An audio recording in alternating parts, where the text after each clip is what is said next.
Hi friends, group 4 government answer கீயோட continuation பார்க்கலாம். அடுத்து 176வது கொஸ்டின். எந்த நாட்டில் 2023ஆம் ஆண்டு 49வது G7 உச்சி மாநாடு நடைபெற்றதுன்னு கேட்குறாங்க. விடை ஆப்ஷன் டி, ஜப்பான். அடுத்து 177வது கொஸ்டின்.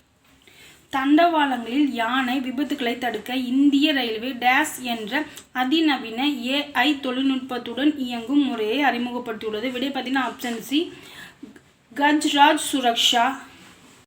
அடுத்து 178வது கொஸ்டின்.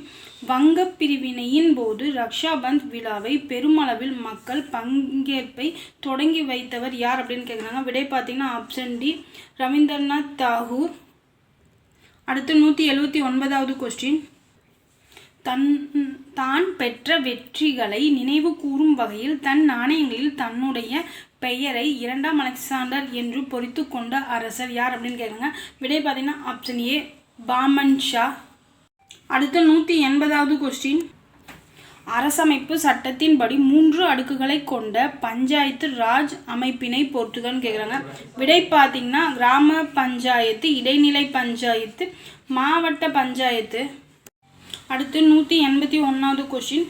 வெளிநாடு வாழ் இந்தியர்கள் தினம் எந்த நாளில் கொண்டாடப்படுகிறது அப்படின்னு கேட்குறாங்க. இது தென்னாப்பிரிக்காவிலிருந்து காந்தியடிகள் இந்தியா வந்த நாள், அதனால் ஜனவரி 9 அன்னைக்கு கொண்டாடுவாங்க. ஆன்சர் பார்த்தீங்கன்னா ஆப்ஷன் சி, ஜனவரி 9. அடுத்து 182வது கொஸ்டின். யார் இந்திய அரசியலமைப்பின் சிற்பி என கருதப்படுகிறார்? விடை பார்த்தீங்கன்னா option A, doctor BR Ambedkar. அடுத்து 183வது கொஸ்டின். தவறான இணையை கண்டுபிடி. ஃபர்ஸ்ட் ஒன் வேளாண் வருமான வரி யார் வசூல் பண்ணுவாங்கன்னா மாநிலம், கரெக்டு. செகண்ட் நிலம் மற்றும் கட்டிடங்கள் மீதான வரி, மாநிலம், கரெக்டு. தேர்டு மின்சார நுகர்வு அல்லது விற்பனைக்கான வரி, ஒன்றிய அரசு அப்படின்னு போட்டுருவாங்க, அதாவது மத்திய அரசு. இது தப்பு. ஃபோர்த் நில வருவாய், இது ஒன்றிய அரசுன்னு போட்டிருக்காங்க, இதுவும் தப்பு. விடை பார்த்தீங்கன்னா ஆப்ஷன் சி, 3 மற்றும் 4. அடுத்து 184வது கொஸ்டின். நிதி ஆயோக்கின் நிர்வாக தலைவர் யார் அப்படின்னு கேட்குறாங்க. விடை பார்த்தீங்கன்னா ஆப்ஷன் சி, துணைத் தலைவர். அடுத்து 185வது கொஸ்டின். நான் ஏன் நாத்திகனாக இருக்கிறேன் என்ற புத்தகத்தின் ஆசிரியர் யார் அப்படின்னு கேட்குறாங்க. இது ஆப்ஷன் சி, பகத்சிங். அடுத்து 186வது கொஸ்டின். இந்தியாவில் வறுமையும் பிரிட்டிஷ் தன்மையற்ற ஆட்சியும் என்ற நூலின் ஆசிரியர் யார் அப்படின்னு கேட்குறாங்க. விடை பார்த்தீங்கன்னா ஆப்ஷன் சி, தாதாபாய் நவ்ரோஜி. அடுத்து 187வது கொஸ்டின். தொழிலாளன், ஒர்க்கர் என்ற தமிழ் பத்திரிகையை வெளியிட்டவர் யார் அப்படின்னு கேட்குறாங்க.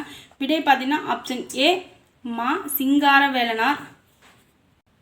அடுத்து 188வது கொஸ்டின். இரு எண்களின் மீசீமா ஆனது மீபேக்காவின் 6 மடங்கு ஆகும். மீபேக்கா 12 மற்றும் ஒரு எண் 36 எனில் மற்றொரு எண்ணை காண்க. விடை பார்த்தீங்கன்னா ஆப்ஷன் ஏ, 24. அடுத்து 189வது கொஸ்டின். அசோகர் கல்வெட்டில் குறிப்பிடப்படும் சத்திய புத்தர் யார் அப்படின்னு கேட்குறாங்க. விடை பார்த்தீங்கன்னா ஆப்ஷன் ஏ, அதியமான்.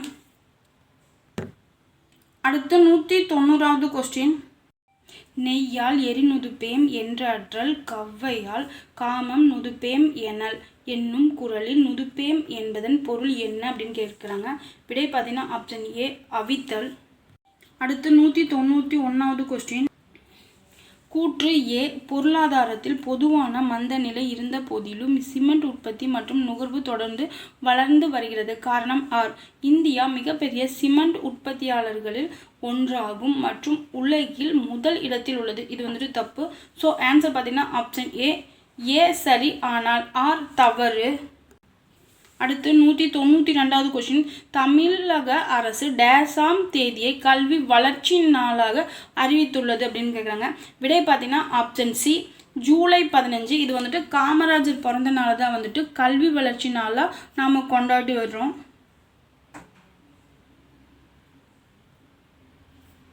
அடுத்து 193வது கொஸ்டின்.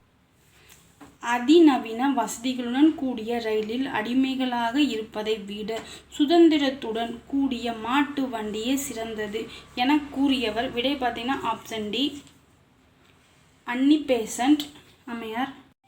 அடுத்து 194வது question. 1 cube plus 2 cube plus 3 cube plus etcetera plus K cube equal to 72,900 எனில் 1 plus 2 plus 3 plus etcetera plus கேயின் மதிப்பு காண்கன்னு கேட்குறாங்க. விடை பார்த்தீங்கன்னா ஆப்ஷன் சி, 270.